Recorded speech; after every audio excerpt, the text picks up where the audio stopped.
Hello and welcome to Tippcast with myself, Shane Stapleton, and as ever joined by sports editor of the Nenagh Guardian, Shane Brophy. Don't forget the Nenagh Guardian is out there now if you want to purchase it. Plenty of stuff going on in the Premier County at the moment. Shane, there's plenty of landscape shifted in GA at the moment. We have a lot to talk about. Obviously, the Tipperary footballers are gone after losing to Carlow at the weekend. That's a game I watched. The Camogie team, 2 draws in the space of 7 days, this time against Dublin, having previously drawn with Clare. There's also a lot going on in both the hurling championship and the football championship. There's a lot to get through, but we should start off with the Tipperary footballers. They gave it their all, but to me, they just kind of, and I know they did make a late burst, but they just kind of ran out of juice in the second half against Carlow. Yeah, I was remarking this week that their year seems to have gone full circle, that the way they've ended the championship was how they started the league. Poor performances, flat performances, and look, I wouldn't have caused. I think it was a surprise Carlow won, but I wouldn't have called it a shock. I was concerned with what I saw, even in the win over Waterford and in the loss over Limerick, that Tipperary's performance levels had dropped off from the latter stages of the National League, and look, I think that continued into the Carlow game. No disrespect to Carlow, that they deserve to win it, but I know you were watching it. There's been a distinct lack of energy in Tipperary's performances in the championship. That bit of freshness, that bit of energy that we had in that push to promotion seems to have disappeared for some reason. Yeah, I don't know. Maybe players are carrying knocks that we're unsure of, but I just even look like I was taking notes as I was watching the match, as any journalist does, obviously enough. But Tipperary were ahead going into half time. I mean, 30 minutes, it's 1-5 to 4 points, and you're thinking, in a great spot here, hold out till half time, hopefully even add a bit more to the buffer, or buffer the lead a little bit more, and see what Carlow can do. But then that crucial moment, Conal Kennedy with a great turn, he collects a ball in around the 21, turns, goes in towards the penalty area, smashes a ball, comes out off the post, Carlow win a free. Seconds later, they're up at the other end, high ball in. I think it was Dara Foley, he broke it. Midfielder Niall Hickey comes through and slots the ball beautifully past Michael O'Reilly. Like, that was a great goal. And then at the second half, Carlow just took over. Yeah, isn't it mad? It's something Liam Hogan remarked about in his match report, that this is the third time between the hurlers and footballers we've had the thing of the ball hitting the post at one end and the other team going up and getting a score. Like, I don't know if you call it bad luck or is it bad, it's just chickens coming home to roost or whatever, isn't it?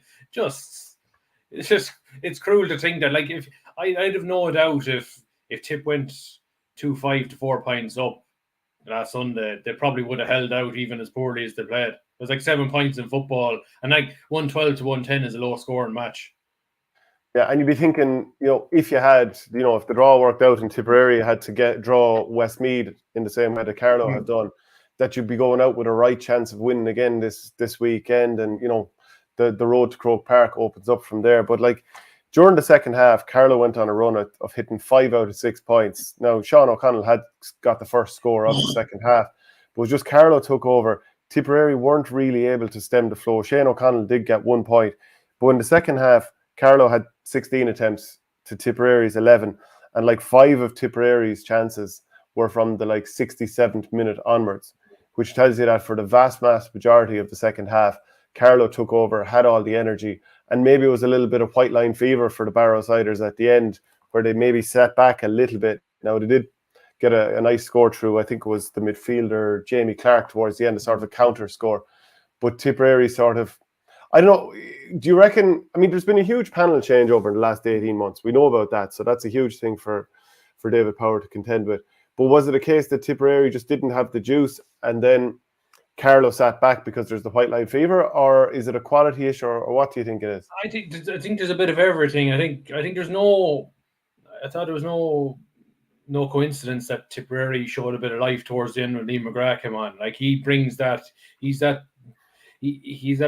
footballing brain where he finds those little pockets of space, like, and he can get into good positions, and similar to what the likes of Bill Maher and Robbie Kiley do when they're not in the field. And I get it, that's more evidence. Like, Tipperary's talent pool is just too shallow to be without quality players like throughout the campaign. And but I think there's a fitness issue, and I think there's something David Power alluded to actually on Tip FM on Monday night when he was on extra time, that he said if he was to start all over again, he'd front load more of the training into January, which suggests to me that after the league they went and did a lot of hard training, and that wouldn't surprise. And considering a lot of players picked up muscle injuries up to the Waterford game, like Mark Russell hurt a hamstring, Cathal Deely hurt a hamstring, Stephen Quirke had a muscle problem, Robbie Kiley Bill Maher picked up an injury, in a hamstring injury in the Waterford game, which suggested his body was under stress anyway. That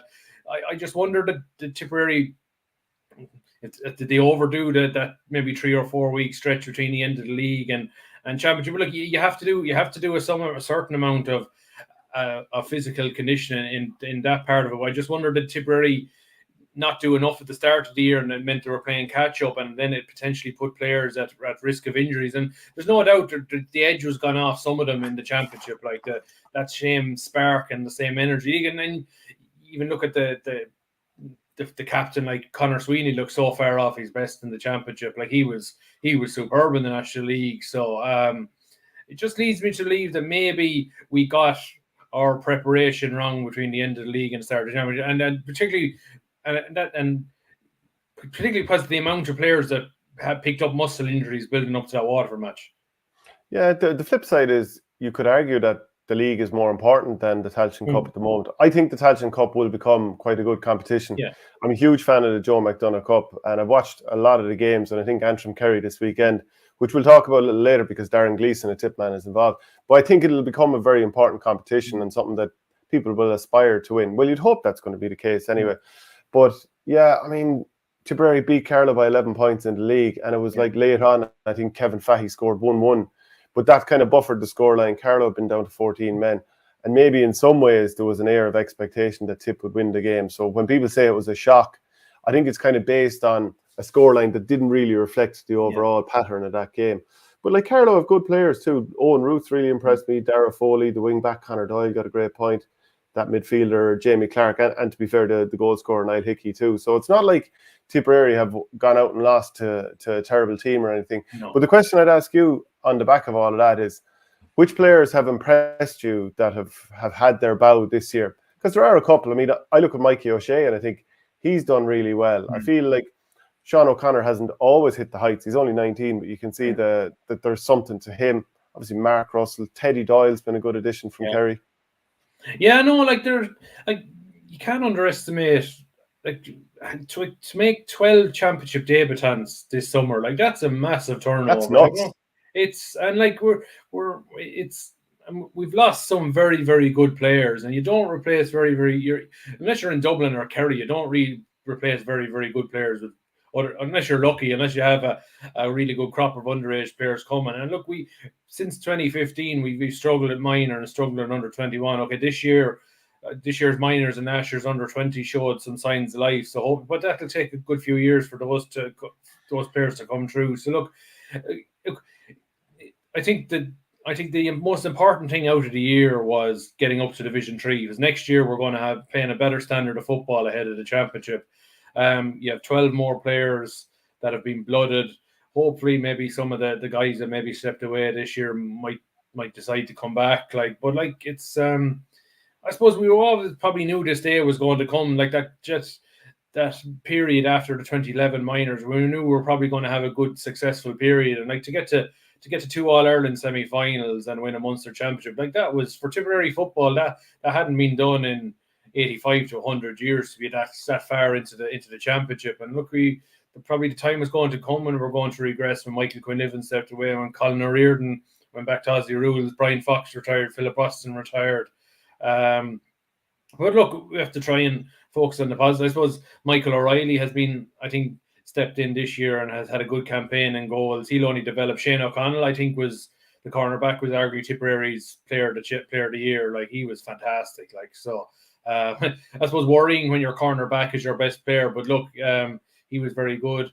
I think as the year went on, Sean O'Connell, the one of the recruits from new players from Lochmore, via Kerry, he seemed to settle in, and so did Teddy Dial, was very consistent all through. But like, for Tipperary to be winning these games regularly as they do, like, you need Stephen O'Brien on the field all the time, like, and he's clearly not right. If they're only bringing him on in the last 15 minutes against Carlow, it just shows that the injury that's haunted him all year is not 100%. And it'll be interesting to see how he takes care of it. Does he play it through the upcoming club championship with Ballina now, and will he maybe go ahead? I assume maybe he needs surgery at this stage. Was whatever's ailed him since the end of the club championship last December or January, and he was given a break in the National League to clear up, clearly hasn't sorted itself out.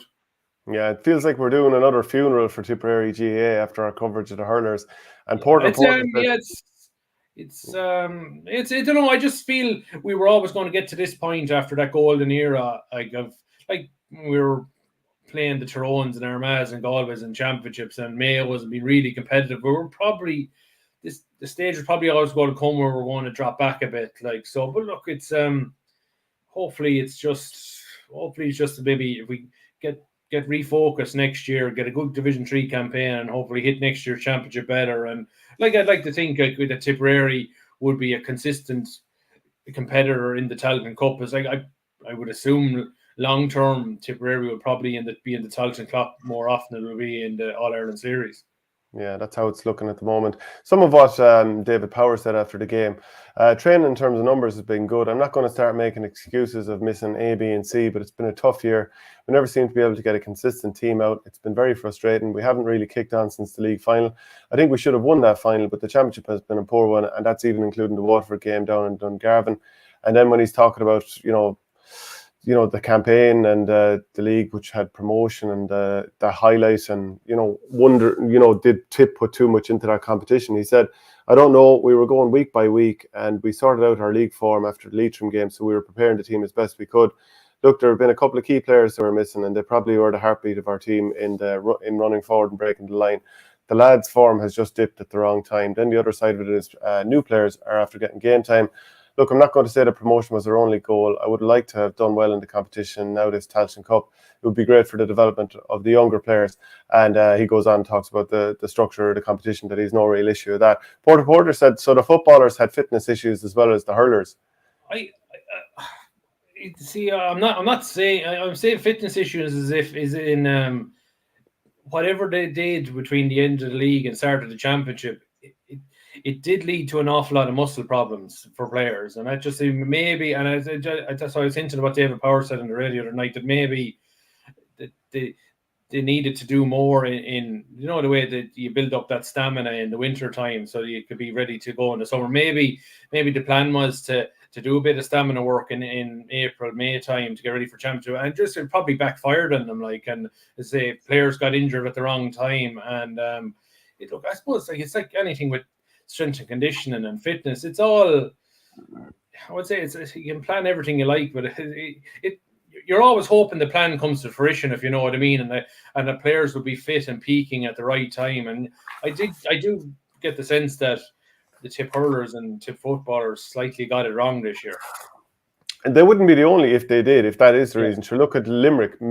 Maybe they did things right and they were unlucky, but they've had a lot of injuries too. So it's something that seems to happen across the board. Actually, while we're talking about that, we might as well preview the Munster hurling final this weekend. I just go back to just the Talteann Cup. I think it's going to be a good competition. I'd say it's probably a pity from Tip's point of view that the round robin part of it is not in this year, because like this year's straight knockout. But I think next year every team will get 3 group games. Like, so Tip would have had a chance to come back again, like, and maybe had 2 more matches and play a few more weeks into the summer and give more players more exposure and things like that. So look, I think it's a competition that's going to grow. I would think, like, you would think if Carlow's win over Westmeath, I don't know how many people were in Carlow. I assume if there was 2,000 people, you'll get 4,000 at their Carlow Westmeath match next weekend, and you'll probably get a big crowd at Leitrim and Sligo, and that as you get closer to a bit of silverware, there'll be more buy-in. I just hope that Jay price these matches properly. Don't have these thing at 20 and 25 euros in. 10 euros for adults and kids in free, and fill the places, like, and generate some atmosphere. Like this crack of, was it 35 or 40 euros for a stand ticket for the Munster final last weekend? Like, bloody crazy. Like, well, small, fill the places, like reduce prices and fill the places. Yeah, well, to be fair to Carlow, in the Tipperary game, under 16s were free. And then I think they were also entered into competitions, win something for your club or school. I can't remember which it was. So they did go down that route. Yeah. We'll talk a bit more about the football championship in a little while. But the Munster hurling final this weekend, Limerick against Clare, it's a pretty exciting prospect. Obviously, Tipperary aren't there. We wish they were. But like, these two teams know each other really well. And while the rest of the country might have a bit of an inferiority complex towards Limerick, Clare, maybe just by dint of being the near rivals, and you don't fear the lad up the road. There's just something about it where Clare will go into this with real belief. Yeah, they're the one county that don't. I hate that term. They don't fear anyone, but they really have no. They'll always feel under they can turn up, and no matter how bad the form is, they'll come up and they could produce something. And look, I think they have a mighty chance this weekend. Just because I am a believer in this thing. I know whether you are, that it's all about timing, and I don't think Limerick are priming for this weekend. I think Limerick are priming for 2, 4, 6 weeks down the line, and when they're in Croke Park, like so. Well, that's not to say they won't be going out to win this weekend, but just the way that they took last year's championship, they got incrementally better as it went on. Like, I think we'll see them better again from their last match against Clare, 3 weeks ago. But if you were a small bit concerned about Limerick, okay, they'll have no Cian Lynch. Kyle Hayes is off form. Seamus Flanagan is off form. If you were a Clare team, now is the time to gobble up a Munster championship, because I think Limerick will get better as the year goes on. So I think they're as vulnerable as they're going to be this Sunday. Yeah, well, Derry ended a 24-year barren run last weekend. They hadn't won it since 1998. The Ulster title. That fair last won a Munster title, which is quite a long period of time for a county that's so mad about hurling. Amazingly, these teams haven't met each other in a Munster final since 1995. Like, I find that to be quite incredible. And Limerick are looking to win 4 in a row here. I still think I'd still have, and I'm sure you probably would too, have Limerick as favourites. But the main thing is, I think, for both Clare and for the rest of the country, is to see that Limerick can be competed with when they're at full tilt. Because the last couple of rounds of the championship there was a sense that maybe Limerick weren't at full tilt against Tipperary because the game was probably always going to be in hand. And in the last game out against Clare, they had nothing to play for. They did make a few changes. Their last game against Clare, obviously it was Clare's penultimate clash, but they didn't have everything on the line. So now when it is on the line, we'll see a stronger... I've no doubt that Limerick will be going full board to win this game. And my concern for the championship is that they could completely overturn Limerick. Now, I don't feel strongly that will happen, but I do think in the last 5 minutes they'll have Clare at arm's length and it won't massively be up for debate. That would be my concern, though, that this could turn into a bit of a beating, and then it just feels like the championship is a procession, because I don't think Leinster have the teams that are going to challenge Limerick. Yeah, I don't know. I don't foresee. I think this is going to go to the wire. I just feel that there's a momentum with Clare, and I actually think, okay, you'd say based on the match 3 weeks ago that Tony Kelly scored 16 points out of 121, 122. Was it? I can't remember what finish total Clare had in that match. That Jesus, they're too reliant on it. But I actually think scoring 331 against Waterford without Tony Kelly would have maybe given a lot of the players around Tony the bit more confidence to say, okay, we can win a game without him. So like it won't all fall on Tony's shoulders on Sunday, if you know what I mean. That more of those players, the scoring opportunity to rise, they'll take them themselves. And I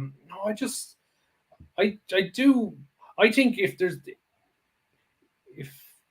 if there's a chance Limerick are going to be beaten this year, I think it'll be this Sunday, because I think if they get to Croke Park, they'll be hard beaten, even win or lose. Because if they lose this Sunday, you can sure the rocket is up. the manager has them then for the rest of the year. If they win, they're into an All-Ireland semi-final. They know how to deal with the 4-week break. They know what to do. They're going for 3 in a row. Like they'll I think once they get to Croke Park, they'll be very, very hard stopped to win or lose this weekend. I just think it's a massive opportunity for Clare this weekend. Massive. Yeah. Can you see Limerick making a special plan for Tony Kelly? Like if you go back to the winter, the COVID championship in 2020, he scored 9 points, possibly even 9 from play in that game in Thurles. I think it was a semi-final that time. Maybe it was I think it was a semi-final. And Limerick don't really make special plans for players because they want their half back line to hold. And Ger Brown was able to get himself a few points in that game in the Gaelic grounds. And I'd imagine Tony Kelly the same thing again. If he wants to go around and, pop a few points from distance and score 6 points from play, we're not going to have the integrity of our defence disrupted here. We're going to have our bank of 3 and our bank of 3 and, maybe Declan Hannon obviously sitting back towards the D and the 2 midfielders screening. So you could see a situation where Tony Kelly scores 7 or 8 points from play, but very few of the rest of the players, who are probably on a high after the Waterford game, which, Waterford have obviously gone to pot a small bit at the moment. So that's what I think, that we could have Tony Kelly scoring high and not too many others doing likewise. Yeah, I don't think Limerick will make any special plans. I know I heard. I think the only player that you maybe could detail him with is Will O'Donoghue, but would Limerick be prepared to sacrifice Will out of the middle of the field to get him running, chasing Tony Kelly all over the field? I don't think it'll suit his play either, because no. Only so dynamic, change of direction. Like O'Donoghue's maybe 6'3" or 4. I just don't think it would suit him anyway. Yeah, I know. I don't think so. I think Limerick will be willing to say, okay, like Tony Kelly is so good. You have to make an allowance that he's going to score a certain amount every game. But I think the Limerick game plan is okay. He is going to get that, but let's make sure Peter Duggan doesn't have a big game, or Shane O'Donnell or Ryan Taylor has a big scoring contribution. Like they minimize the threat of the players around him, I guess, was that they're maybe scoring contribution, and like even reducing. I think that one of the battles of Sunday, I'm looking forward to if they mark each other, is Davy Fitzgerald against Will O'Donoghue. Like that, 2 absolute machines. Like you just love to see. You love to see those 2 lads under a dropping ball together. And I know neither team plays like that, but geez, they're 2 well-built, powerful men, aren't they? Yeah, I think Davy Fitz has scored something like maybe 2-14 or something crazy like that up to this stage. Sorry, 2-9 up to this stage. Like that's serious. And like there are plenty of people who are pitching in with scores for Clare.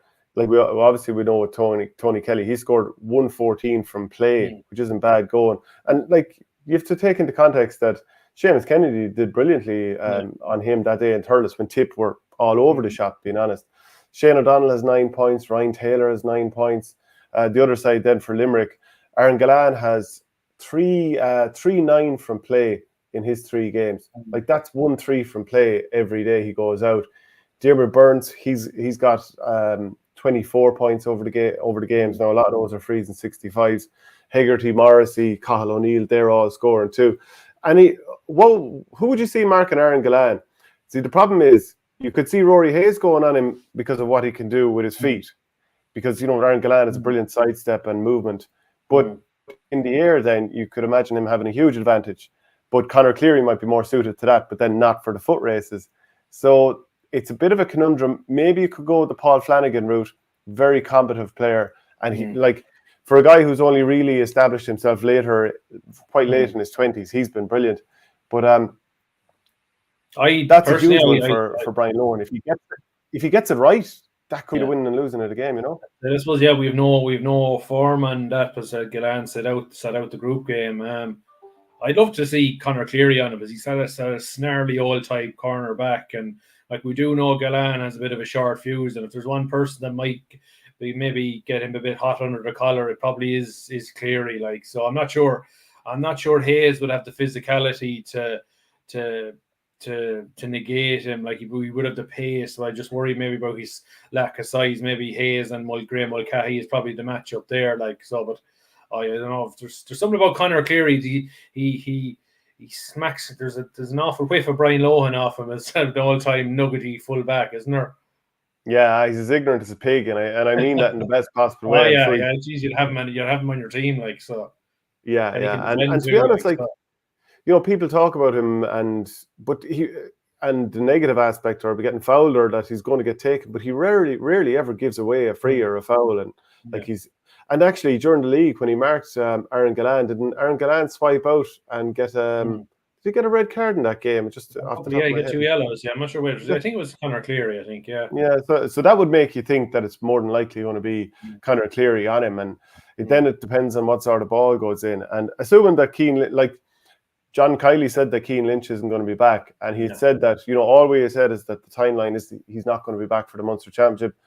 I kind of have this sense based on both that answer and the expression on Keane Lynch's face when he went off in that game against Waterford, that it might be slightly longer term than that. And I'm not entirely sure if we'll see him for the rest of the season, or I feel like he'll at least be under pressure. I think it's been.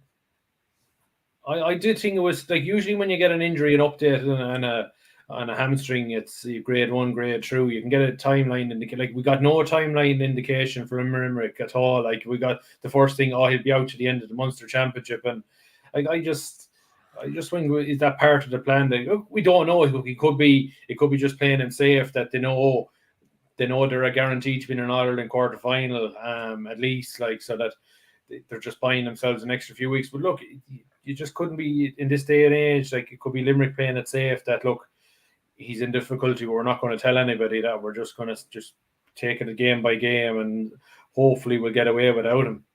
But here's the question then: who plays instead of him? Do you look at Cathal O'Neill, or do you look at maybe David Reedy? Seems to be one of the trusted lieutenants that we often see out in the field. Is it going? If you're, and we're looking at the centre forward position, so. If you're Clare, what would you not like to see happening? Because obviously John Conlon is going to be the man holding the 6th spot, and from midfield you'll obviously have a bit of protection there.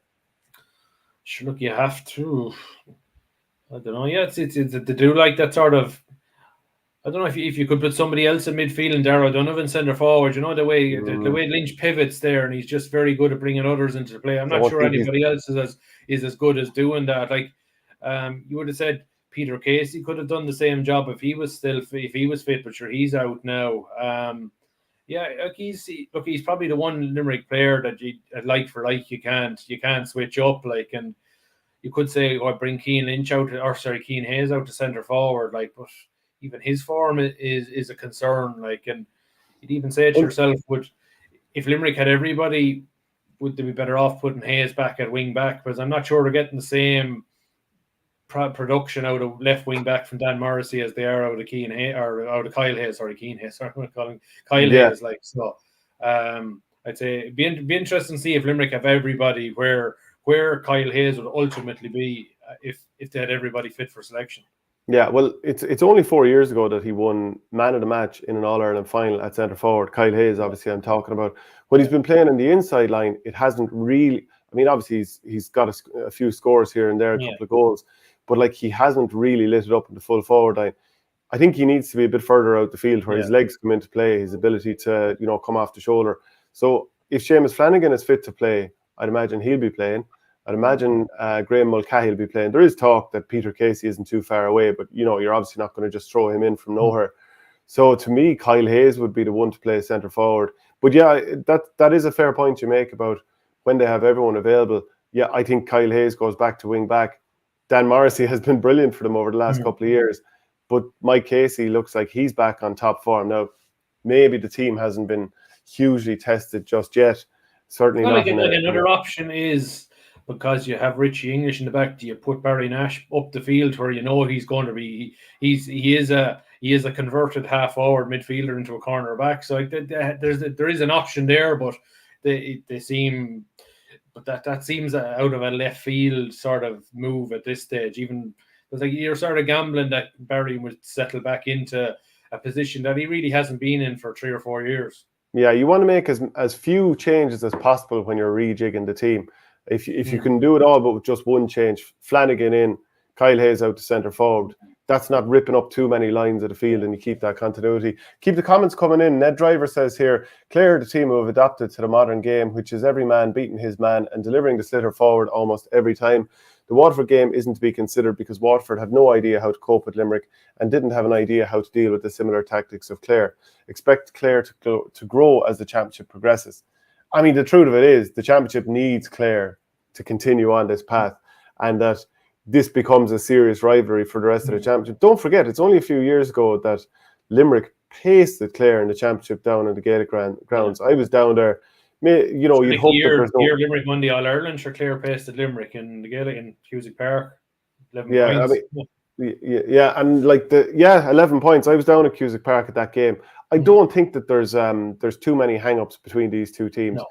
And it's interesting, some of the foreign players in the country now, they're all from such a small little condensed area there. Like we were saying it on the show the other day, that 3 of the arguably best 5 hurlers at the moment, and I know Keane Lynch is injured, himself, Aaron Gallan, Diarmuid Burns, all from the one parish. Tony Kelly, not a million miles away in Ballyea, and then maybe the likes of Grode, Hegarty. A lot of these players are coming from all Shannon side here at the moment. That's it, it feels like we're catching up, playing catch. It's been interesting, and now it's just a breakdown. If you pull the 2 squads, how many would have come across each other in Scoil Reach? But like the Scoil Reach are pulling a few from South Clare in recent, I suppose over the last few years. I'm not sure how big it is, like, so, but they definitely seem to be pilfering 1 or 2 there every year now, like, so. Yeah, Darren Gleeson, as we kind of mentioned already, he's over and under Joe McDonagh a couple of years ago, got relegated last year. Laois beat them in that playoff at Parnell Park. I was there to see that. Now this year, the league went not too bad at all, really, until the final game against Tipperary. Made a lot of changes, conceded 7 goals. That was a day where maybe we took a bit more belief in Tipperary than ultimately proved to be the case. They've been pretty good in the Joe McDonagh Cup. Lost only 1 game, which was the last day out against Kerry. Now, it was a dead rubber for Antrim. They used their panel that day. So that game, I don't know how much you look into that in terms of significance. But for Stephen Malumphey, even though he was up against a changed Antrim team, it's still a good team no matter who they put out at that level, because they have a lot of good hurlers. But their season was on the line and they performed. Now, they needed Carlow to do them a favour against Offaly, which did happen. So they're here just kind of by quirking results on the last day out. But there's no doubt Darren Gleeson and his team will be going in as massive favourites. They will, but geez, I tell you, I think it's Kerry's 3rd final in a row. You think that there's good there if they're ever going to produce. I did think the 2020 final, Antrim Kerry, remember it was on in December with the lead. Now it wasn't a great final. I think it looked like 2 very teams that were nervous, and so I don't think we saw a great game last year. I don't think Kerry ever got going properly against Westmeath in that final. I think the excuses will be gone now. That they've got to go for it. And I thought it was interesting in the game 2 weeks ago. Kerry scored 29 points, and Shane Conway didn't contribute 1. You would have said last few years that he was the star man. If Shane Conway didn't perform, they were in trouble. Like he was scoreless, and they still matched up a huge score. It just shows you that Stephen Malumphey is involved in the team. And I would have worried for Kerry a few weeks ago when was it Shane Nolan, or was that his name, that he retired after the loss to Down? I said, God, this probably is not a good place. That the Kerry camp can't be all together if a player like him, I wouldn't say an established player, but a guy that we've been there for a long number of years, decided he's stepping away, like whether you understood the reason or not. But geez, they've rebounded brilliantly since. And you would have said going up to Belfast, you could have had the thing in the back of your mind, sure, Offaly are going to beat Carlow, so why should we go all out for this? Is it going to be worth anything? And they went out and Antrim got a couple of goals towards the end that made it look relatively tight, but there were 6 or 7 points between them for most of that game. But look, as you say, Antrim will be favourites, and sure, Darren has got a great tune out of them up there, and you'd love to see them back up into the to Liam McCarthy, because I think you'd love to see them in a proper round robin last year. They didn't get a proper crack at it last year after having a good league. I think they'll be competitive. And I suppose they're after getting a bit of great news yesterday with Caseman Park's development finally getting the go-ahead. So this will crown it off for them. But I suppose from a Tipperary point of view, it would be interesting to see if Kerry do win it, what happens to the status of this relegation match in a few weeks' time. Whether we hear something official from GA Munster Council straight away that the format will be changed to welcome Kerry into Munster, which I assume that has to happen. Yeah. Look, the only thing is, I spoke with Fintan O'Connor, who's now part of the Tip under-20s, but was over Kerry for 5 years. A couple of years ago, I did an interview with him, and like he was saying that, they're not quite at that level yet, and there wasn't really a huge hunger to be promoted up into Munster because of the level of beatings they might take. And I think they would suffer some heavy beatings. Like if you go into the Leinster Championship, the quality in there, it's a bit more achievable. Or if you take a beating, it's more likely to be by 10 to 15 points than by what could be 30-point defeatings. Now, look, you just never know. But is that what I do? I think it's not the reason why I think they would like to go into Munster. I just think if you were playing a home championship game against Laois or Tipperary or Cork or Limerick, typically you get a bigger crowd into Tralee than you would Kilkenny or Wexford driving down to Tralee. Like, I just think that you could even say, look, do you give them 5 home championship matches next year, play a couple in Killarney, spread the gospel? But I think Kerry would want to be treated the same as any other county, that they would love to experience Páirc Uí Chaoimh or Cusack Park on a big championship day. Okay, you won't get the same numbers, but look, it's still championship. And look, I'd say the other counties in Munster would nearly welcome it too, because you could get a chance to test your panel out. No disrespect, you maybe could, the way generally in championship only the same 21, 22 players get played. Like, you could go deep into your panel for that sort of a game and expose them to the playing championship hurling. Like, but look, I suppose we have to wait and see what happens at the weekend. Like, I just don't know. I just have a sneaky suspicion Kerry could do it. Like, but you'd say on form, you'd have to say, and in terms of having the better player, I think Antrim are rightly favourites. Yeah, I mean, I've seen Kerry and Antrim play a nice few times in the last couple of years, and you mentioned Shane Conway there and him not doing massive scoring in a game, in one of those games recently. But the last 2 finals of the Joe McDonagh Cup, he scored a point from play in each of them, and they've come up a little bit short, not by a whole lot, but they do need other lads stepping up, because he's always going to be earmarked. Like Dara Egerton of Westmeath did a great job at him last year, so he'll obviously want to make more of an impact. But like the likes of Podge Boyle has been very, very good, both in terms of a puck-out option and the scoring. Maurice O'Connor has been scoring goals off the bench. Jordan Conway has been scoring points off the bench. No, like, they do from wing back. Like, so he scored 12 points from play coming up from wing back. I think at times he's almost been midfield as well, but he's been very good. I actually think Kerry missed it. It'd be interesting to see whether Stephen Malumphey does something different with Shane Conway. I thought in the last 2 finals, Conway had spent too much time inside. I think he needs to be out around the middle, where he maybe can drift into little pockets of spaces. He has the quality to stick a ball over the bar from any distance, from 70, 80 yards. So that's why I think it's all about maybe where to position him to get his greatest impact. Like, I think if you play him too, like, especially, I think a lot of the McDonagh teams, they're very, very good at taking on the long range shots. So why would you put him inside if you're not going to deliver direct ball in? Like, to have him maybe around, maybe where he can pick off a shot off or maybe a pass off the shoulder and drift into little pockets. Yeah. Like, Antrim have scored 20 goals in their games up to now. And I mean, the last one, they didn't even have a full team out. So that just tells you how potent they are. And I was looking at it during the week. They have 3 lads who've scored 3 goals. They have another 3 lads who've scored 2 goals. And then they've 5 guys after that as well who've scored a goal apiece. So there's a lot of different areas that they can hit from. What's that? McManus has missed most of the campaign as well. Like, so. Yeah, and he has actually a couple of goals. But like, if he's fully fit, then again, he's doing a little bit of damage. So it actually has the makings of a really good final. I'm going to be at Croke Park watching that. I'm looking forward to it. And the other game that's going on this weekend in the hurling championship is Galway against Kilkenny. So Kilkenny are looking for 3 in a row, and the man out looking to stop them is Henry Shefflin. So you can't look. Don't no. We're not talking about that.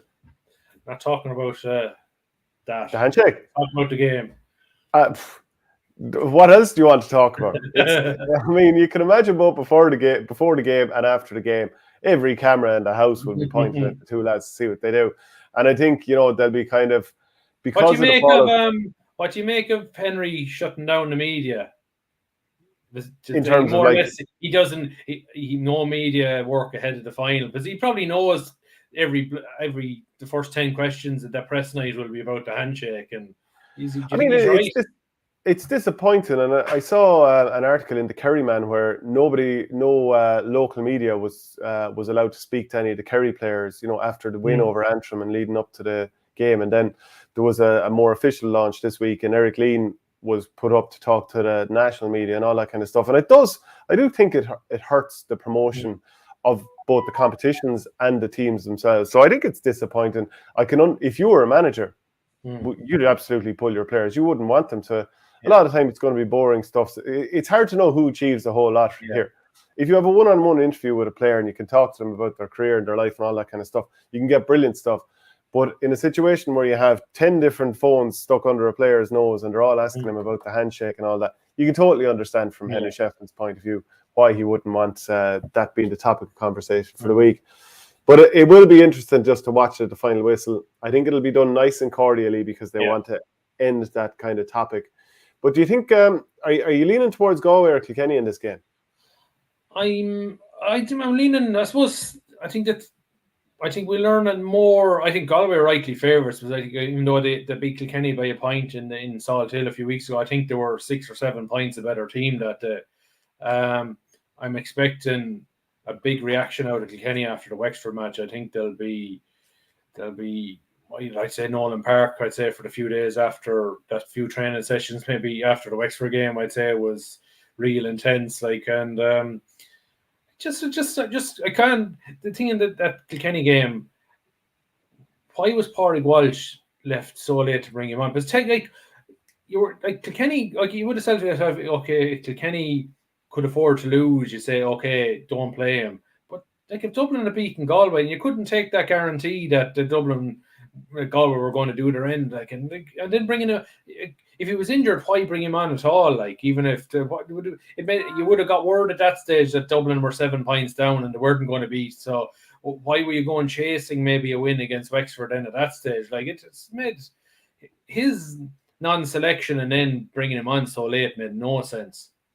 Not like when you look at the players that they've had in the half back line, and obviously they converted Pádraig to a forward this year.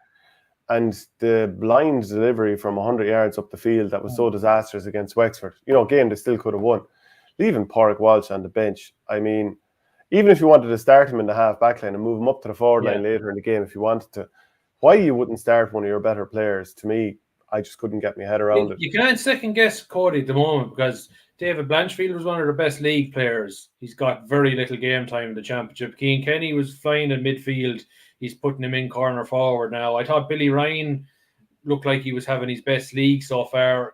He's lost his place in the forward line. I know Billy Ryan is sort of one of those players that you're always expecting him to catch fire, but he's never done it. But I do think the inside Kenny forward line always looks a bit more threatening when he's in there. We know TJ doesn't look fit at the moment. He's not. He's carrying something. Like, he's not at his best. Like, but look, TJ at 80% is still better than a lot of players 100% as well. So it's I do think it's a big game for Galway now. I think this is one where the pressure is on them to deliver and get the win. And look, if form holds up this weekend, it means avoiding Limerick until an All-Ireland final for the winner. Like, I'm not Claire could put egg in our faces, but I'm just saying, hypothetically, if form holds up, Limerick and Galway should win the semi-finals this weekend. I think Galway could do maybe the shorter version, or do the shorter route. And I'm looking forward to seeing. Look, we've seen Joe Cooney's had a great year, Conor Cooney, but some of the younger lads, the Tom Monaghan's, the guys, he's 25, 26. He's settled in well. He seems to have Ronan Glennon, Fintan Burke at wing back, Fintan Burke at wing back. He's really impressed me. Like, so, I haven't watched a proper full game of Galway in full this year, so I'm looking forward to seeing that now Saturday night. Yeah. So I suppose Galway are looking for their 4th title here.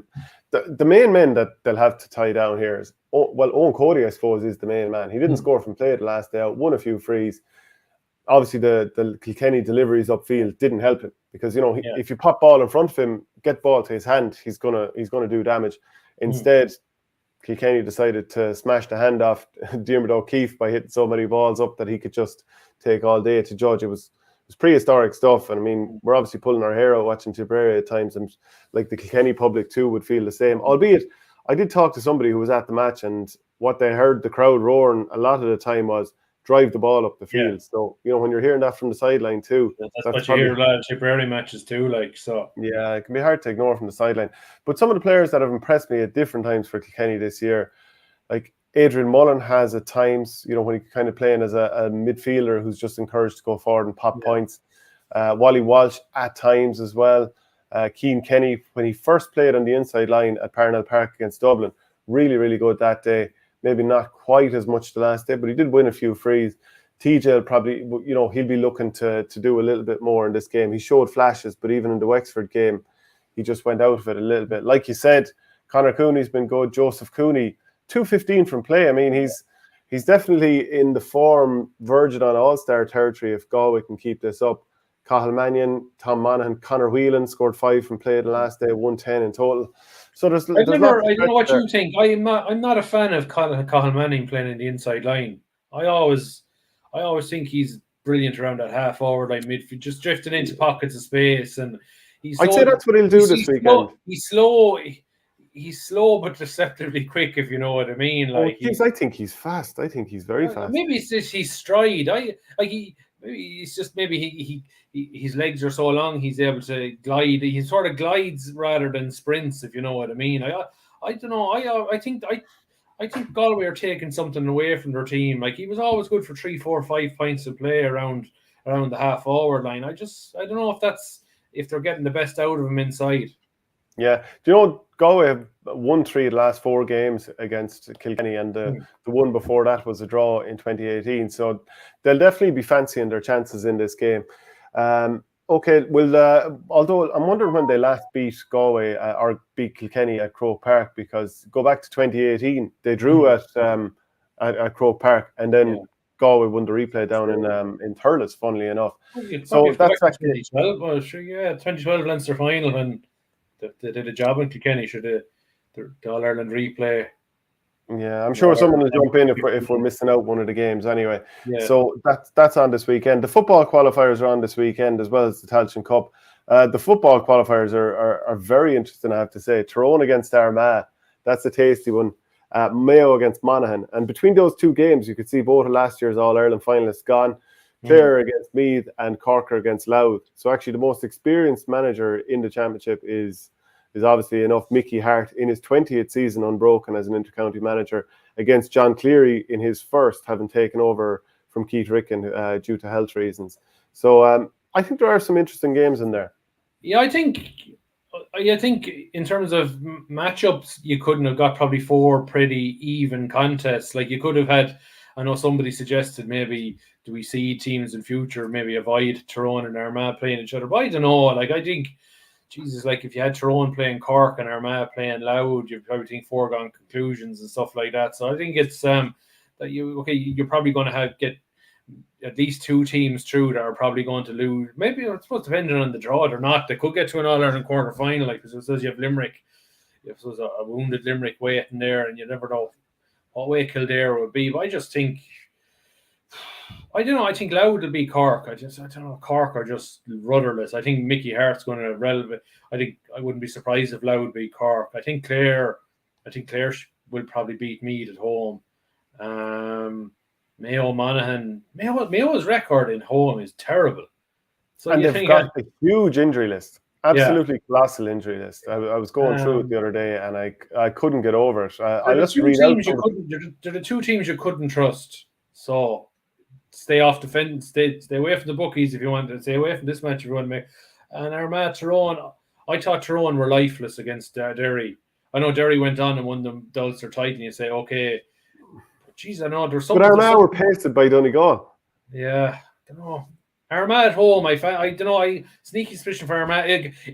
If some of those maybe good under 20s are brought into the Tyrone team, and maybe they might infuse a bit of energy, maybe Tyrone could sneak it. But but then when you expect Armagh and Kieran McGeeney maybe to make a big push, sometimes they fall short. So, like, don't know. I think it's a huge game for Armagh. If they win this now, they could, and if they get a clean draw, maybe then they're suddenly in Croke Park for an All Ireland quarter final. Like so, it's I don't know. I feel fancy Armagh and Monaghan Mayo. Jesus, I don't know. Jesus, that's it. If the injury list is as bad as it is, and sure, Monaghan are never more dangerous as when they're written off, and they lose to Derry in an Ulster semi-final, they're finished and their golden generation's gone. They could easily go to Castlebar and win in Saturday evening.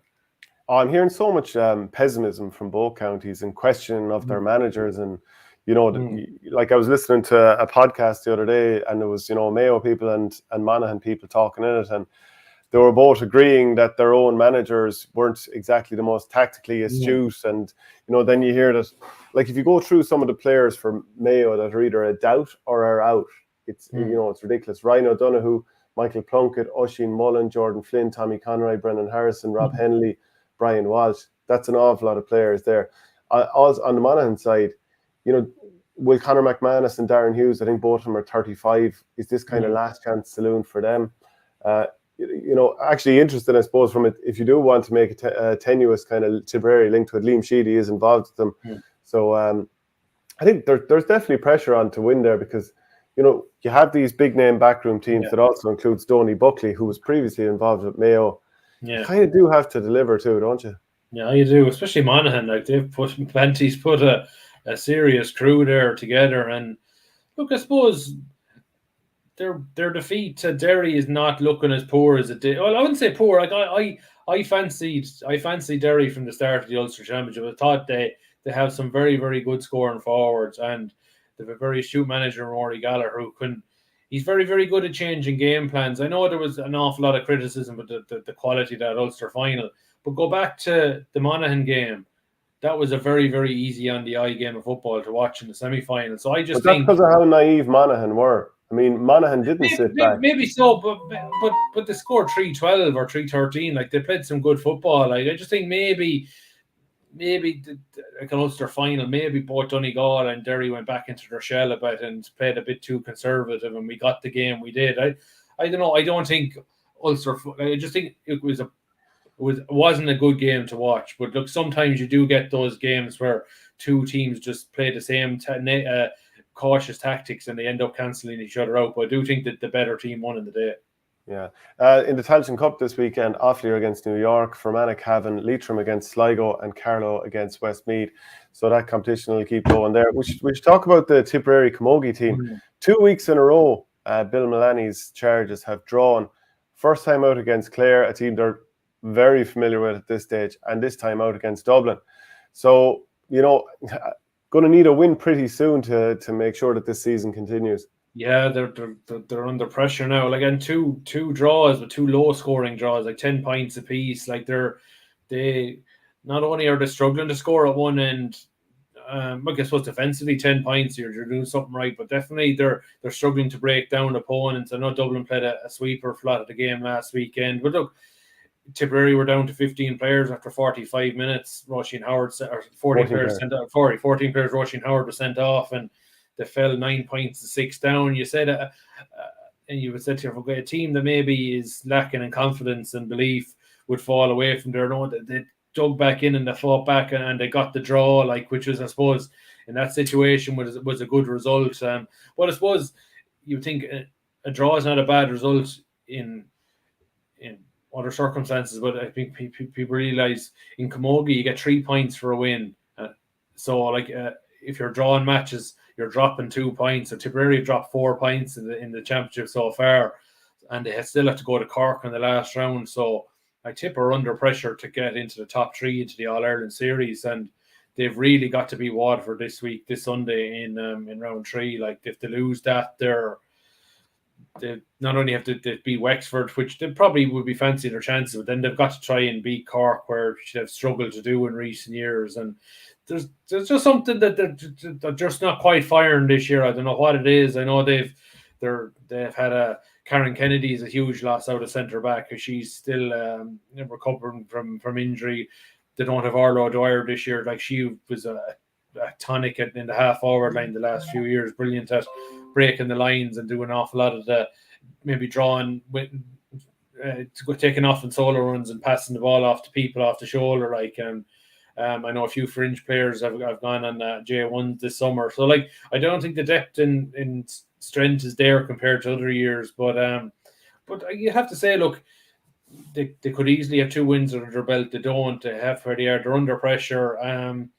Interesting to see. Like, it's the curtain raiser for the Munster final this weekend. I do think, while it'll be a great occasion for them to be part of, I wonder would they have preferred to play this match on Saturday in the Rag in a venue they're comfortable with, knowing that the 3 points are more important than maybe being on the big venue of Semple Stadium, where, okay, I'd say that will you get 500? I presume maybe both Tip and Waterford Camogie boards have got 500 tickets each, 1,000 tickets each, that max. Like, so nobody from Clare or Limerick is really going to be watching that game. So, but just look, if Tip come out, it's going to be a tight one because Waterford lost to Dublin by a couple of points, so that suggests that this will be tight again. Like, so, if Tip can get this one win, they get a couple of weeks break before they go to Wexford and get things back on track. Because that's what's the one thing about this Camogie Championship. It does seem very, very competitive now. I know there's always thing about the big 3, but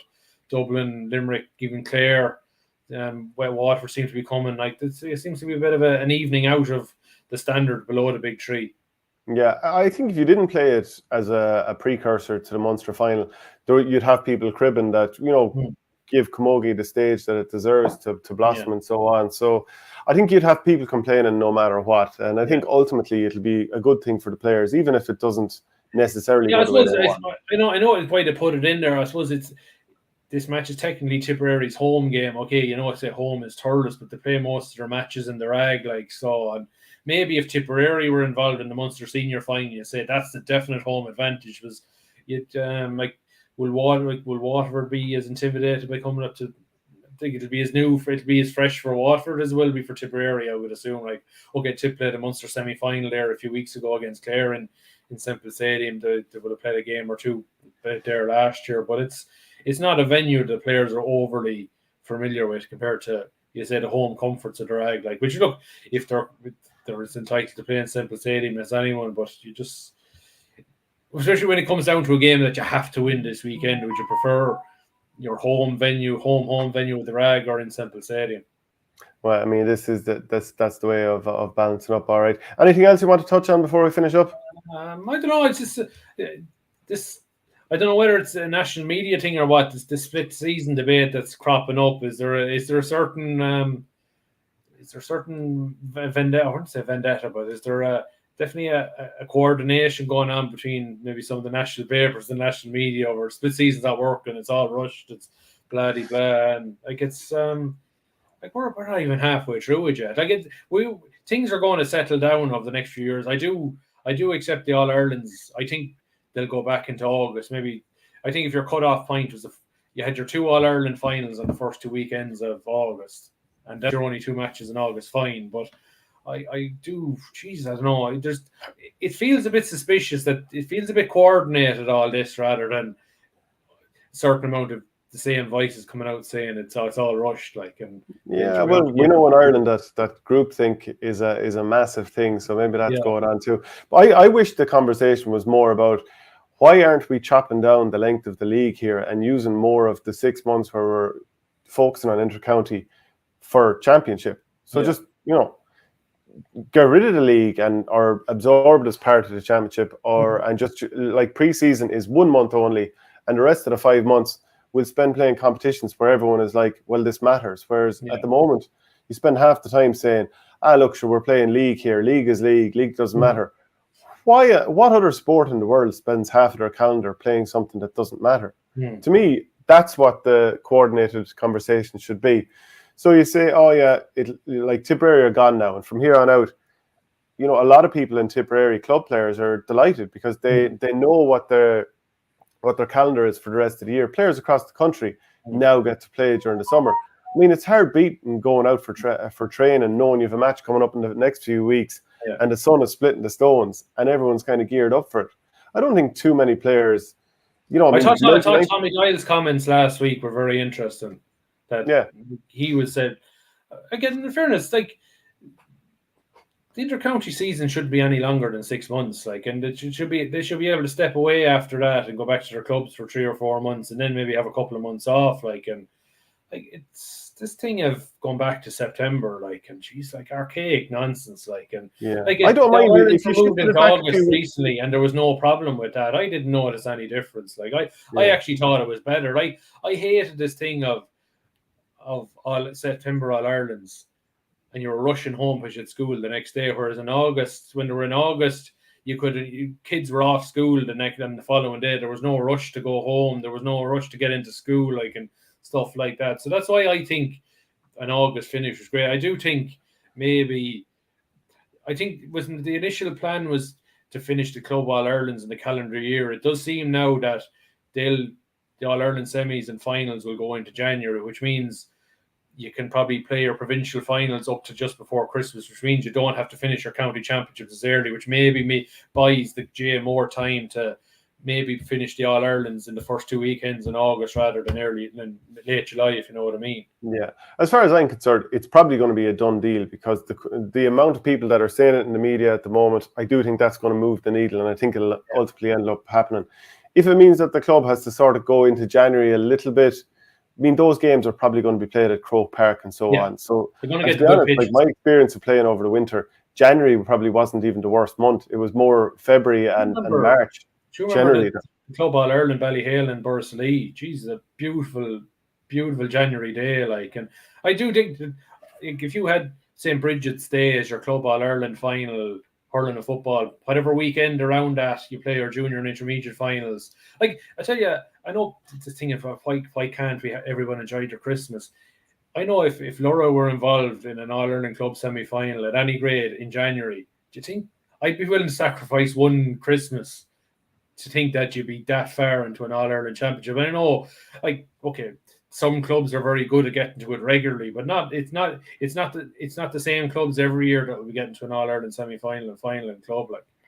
Yeah. So that's it for the show today. We'll be back again next week. Don't forget to pick up a copy of the Nenagh Guardian. It's available now. Thanks very much, Shane. Talk to you again next week.